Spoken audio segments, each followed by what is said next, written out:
সৈয়দ জাহাঙ্গীর আলমের মতন মানুষরা তারা যদি মনে করে যে 1.5 কেজি চাল চুরির জন্য আমাকে মেয়র হিসেবে কারাগারে যেতে হয়েছে, সেই জায়গা থেকে আমি আজকে এমপি হয়েছি।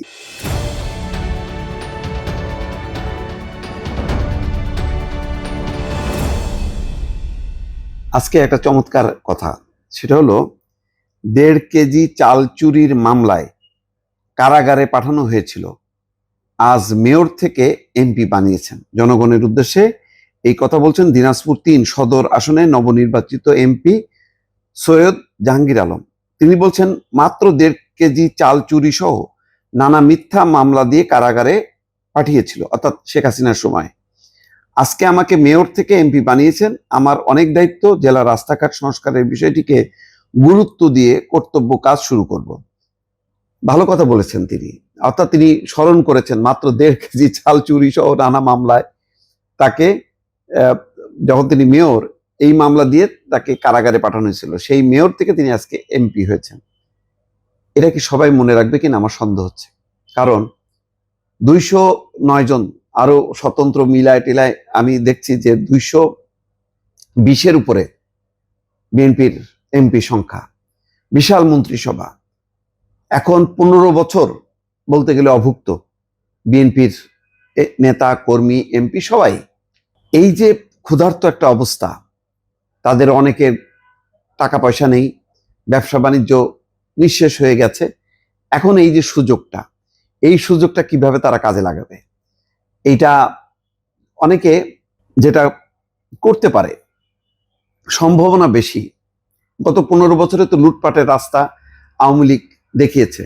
সেই লুটপাটের রাস্তা ধরে বিভিন্ন জায়গায় এমপি, মন্ত্রী, নেতা কর্মী, ক্ষমতাসীনরা তারা দাপট দেখাতে পারে। তারা আবার সেই পথে আবার সম্পদ অর্জন করতে পারে। তারা বলতে পারে 15 বছর আমরা কিছুই পাইনি, এখন আমরা সেটা উসুল করে নেব।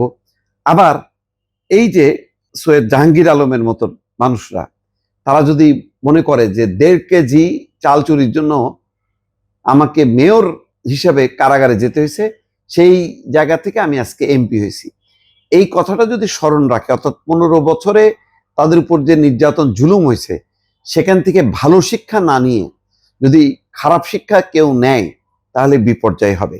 এবং সাধারণত দেখা যায় যে বিপুল নিরঙ্কুশ সংখ্যাগরিষ্ঠ যে দল থাকে, তারা কিন্তু ভুল করে বেশি, এবং তাদের জনপ্রিয়তাটা আজকে যতটুকু, দিনকে দিন কিন্তু এই ব্যারোমিটার নিচে নামতে থাকবে।